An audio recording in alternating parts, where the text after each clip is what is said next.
Hello everyone, this is Alexandra Maligina, and today on our agenda we have a video about how to paint water. The material will be useful for beginners, those currently studying the basics of digital painting, those challenged by the texture of water. The video was recorded several years ago for students without audio. I decided to add some comments about the process to make it clear how to reason and which buttons to press. I highly recommend not only listening to and watching this video, but also practicing it. At first, it may be difficult to replicate all the described actions on canvas, but still try not to simply copy the material point by point, but to analyze and try to bring something of your own, something new into your drawing. Try to create your own unique material just by following the action plan and recommendations in this video. Just a reminder that I have many different social media accounts, and I would be glad if you subscribe. And so, welcome, brave souls. Let's go create your own water. Don't hesitate to share your lesson results with the hashtag Fleur on your social media. Any artworks starts with selecting reference images. So go ahead, head to your search engine. Hopefully Google hasn't banned anyone.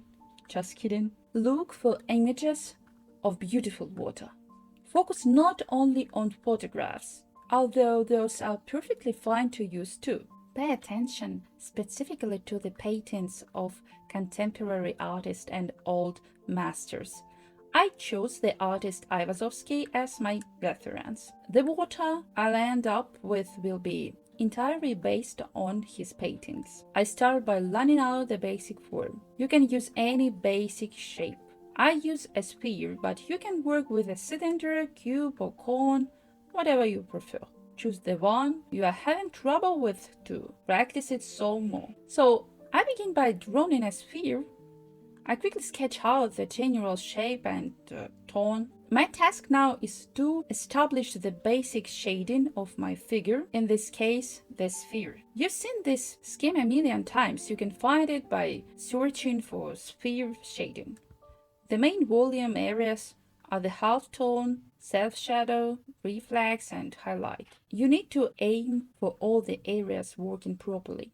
And the first thing I do is sketch the self-shadow. I believe self-shadows are the foundation of volume. Notice how many different colors are in Aivazovsky's water. You can check all the shades using an eyedropper tool, so don't be lazy to do it.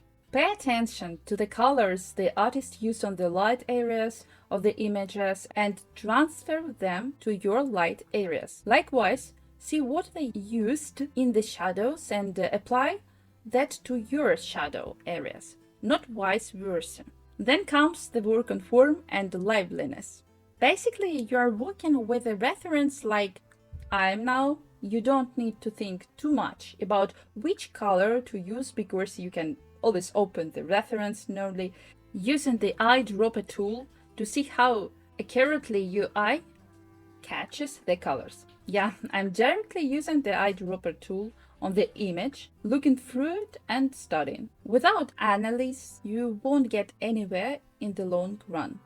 Oh, this seem to be some yellowish tones here. I'm surprised, considering I used to think water was just blue a long time ago. When I was a kid. I work with the movement of waves with the shape they form. Note that I decided that the background lacked sufficient contrast, so I darkened it. This is also a fairly common occurrence when an artist realizes that there is a lack of contrast. That the background does not emphasize the beauty of their image, but for some reason does not change it. Your image is your creation. You have the rights to do whatever you want with it. So, if there is a lack of contrast, change it. Increase or decrease it. Make the background darker. Another important detail, water has very good light permeability. All materials possessing this property are well illuminated from the inside. For example, glass or ice. Of course, they are not sources of light, but they emit a small glow. Because of this glow, water looks most effective on dark, contrasting backgrounds. Everything I do mainly involves complicating the shape, adding new colors, and structuring the physics of the wave. I observe how waves move, how the mass of water moves inside under the influence of might force or other circumstances, and I try to convey this in my drawing. If you are drawing a lake, there will be different water behavior. I like these waves simply for their dynamics in the image. The texture in motion always looks very cool and alive. However, sometimes I lose volume because I paint very detailed. The boundaries of the initial scheme of the shadow and reflection disappear during painting, and I need to keep track of them during work. I can use the black and white layer for self-checking. I also add warm tones to different parts of the image, trying different options. If I like it, I keep it. If not, I delete it. This is a process of searching. Some stages can take a lot of time, it's okay, so I try to be consistent. I hope it's easier for you to understand the process now. Good luck! Don't forget to subscribe to the channel and my other social media accounts. Bye bye.